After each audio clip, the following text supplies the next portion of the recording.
ನಮಸ್ಕಾರ ಸ್ನೇಹಿತರೆ, ನಮ್ಮ ಸುತ್ತಮುತ್ತಲಿನ ಪರಿಸರದಲ್ಲಿ ದೇವರಿಗೆ ಸಮಾನವಾದ ಅದೆಷ್ಟೋ ಗಿಡಮೂಲಿಕೆಗಳಿವೆ. ನಮಗೆ ಅವುಗಳ ಬಗ್ಗೆ ಸರಿಯಾದ ಮಾಹಿತಿ ಇಲ್ಲದ ಕಾರಣ ನಾವು ಅವುಗಳನ್ನು ಕೇವಲ ಕಳೆಗಿಡಗಳೆಂದು ನಿರ್ಲಕ್ಷಿಸುತ್ತೇವೆ.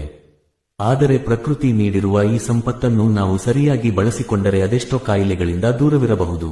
ಈ ದಿನ ನಾವು ನೆಲನೆಲ್ಲಿ, ಉಮ್ಮತ್ತಿ ಮತ್ತು ಅಮೃತಬಳ್ಳಿಯ ಅದ್ಭುತ ಆರೋಗ್ಯ ಗುಣಗಳ ಬಗ್ಗೆ ವಿವರವಾಗಿ ತಿಳಿದುಕೊಳ್ಳೋಣ. ಮೊದಲನೆಯದಾಗಿ ನೆಲನೆಲ್ಲಿ ಗಿಡದ ಬಗ್ಗೆ ನೋಡುವುದಾದರೆ, ಮೂರ್ತಿ ಚಿಕ್ಕದಾದರೂ ಕೀರ್ತಿ ದೊಡ್ಡದು ಎನ್ನುವ ಮಾತು ಈ ಗಿಡಕ್ಕೆ ಅನ್ವಯಿಸುತ್ತದೆ. 10 ಸೆಂಟಿಮೀಟರ್ನಿಂದ ಹಿಡಿದು 50 ಅಥವಾ 60 ಸೆಂಟಿಮೀಟರ್ ವರೆಗೆ ಬೆಳೆಯುವ ಈ ಗಿಡವು ಮಲೆನಾಡಿನ ಭಾಗದಲ್ಲಿ ಅತಿ ಹೆಚ್ಚಾಗಿ ಕಂಡುಬರುತ್ತದೆ. ಇದು ರೋಗನಿರೋಧಕ ಶಕ್ತಿಯನ್ನು ವೃದ್ಧಿಸುವಲ್ಲಿ ಮಹತ್ವದ ಪಾತ್ರ ವಹಿಸುತ್ತದೆ.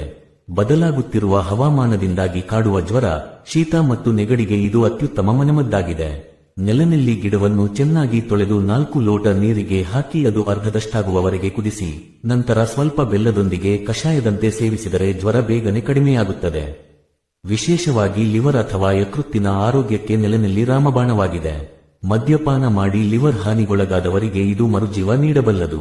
ಅಷ್ಟೇ ಅಲ್ಲದೆ ಮೂತ್ರಕೋಶದ ಸಮಸ್ಯೆಗಳು, ಕಲ್ಲು ಅಥವಾ ಮೂತ್ರದಲ್ಲಿ ಉರಿಯ ಅನುಭವವಿದ್ದರೆ ಖಾಲಿ ಹೊಟ್ಟೆಯಲ್ಲಿ ನೆಲನೆಲ್ಲಿ ರಸವನ್ನು ಕುಡಿಯುವುದು ಬಹಳ ಪರಿಣಾಮಕಾರಿ.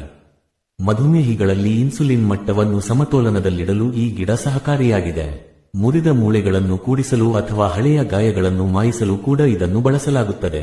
ಇನ್ನು ಬಾಯಿ ದುರ್ನಾತದ ಸಮಸ್ಯೆ ಇರುವವರು ಇದರ ರಸವನ್ನು ನೀರಿನಲ್ಲಿ ಬೆರೆಸಿ ಬಾಯಿ ಮುಕ್ಕಳಿಸಿದರೆ ಉತ್ತಮ ಫಲಿತಾಂಶ ಸಿಗುತ್ತದೆ. ಮುಂದಿನದಾಗಿ ಉಮ್ಮತ್ತಿ ಗಿಡದ ಬಗ್ಗೆ ತಿಳಿದುಕೊಳ್ಳೋಣ. ಆಯುರ್ವೇದದಲ್ಲಿ ಈ ಗಿಡವನ್ನು ಅತ್ಯಂತ ಶಕ್ತಿಯುತ ಮೂಲಿಕೆ ಎಂದು ಪರಿಗಣಿಸಲಾಗಿದೆ. ಇದರಲ್ಲಿ ಬಿಳಿ, ಹಳದಿ ಮತ್ತು ನೀಲಿ ಬಣ್ಣದ ಹೂವುಗಳನ್ನು ಬಿಡುವ 3 ವಿಧದ ಗಿಡಗಳಿವೆ. ನೀಲಿ ಬಣ್ಣದ ಹೂವುಗಳನ್ನು ಬಿಡುವ ಕಪ್ಪು ಉಮ್ಮತ್ತಿ ಗಿಡಕ್ಕೆ ಆಯುರ್ವೇದದಲ್ಲಿ ಚಿನ್ನಕ್ಕಿಂತ ಹೆಚ್ಚಿನ ಬೆಲೆಯಿದೆ ಎಂದು ಹೇಳಲಾಗುತ್ತದೆ. ಮಂಡಿನೋವು ಅಥವಾ ಮೈಮೇಲೆ ಏಳುವ ಗುಳ್ಳೆಗಳಿಗೆ ಇದರ ಎಲೆಗಳನ್ನು ಬಳಸಿ ಔಷಧ ತಯಾರಿಸಲಾಗುತ್ತದೆ.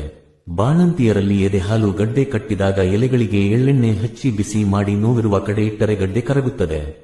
ಆಧ್ಯಾತ್ಮಿಕವಾಗಿಯೂ ಉಮ್ಮತ್ತಿ ಗಿಡಕ್ಕೆ ಬಹಳ ಪ್ರಾಮುಖ್ಯತೆ ಇದೆ.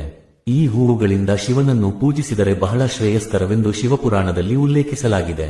ಆರ್ಥಿಕ ಸಮಸ್ಯೆಗಳಿರುವವರು 40 ದಿನಗಳ ಕಾಲ ಈ ಗಿಡಕ್ಕೆ ಹಾಲನ್ನು ಬೆರೆಸಿದ ನೀರನ್ನು ಹಾಕುತ್ತಾ ಬಂದರೆ ಸಮಸ್ಯೆಗಳು ಪರಿಹರಿಸಲ್ಪಡುತ್ತವೆ ಎನ್ನಲಾಗುತ್ತದೆ.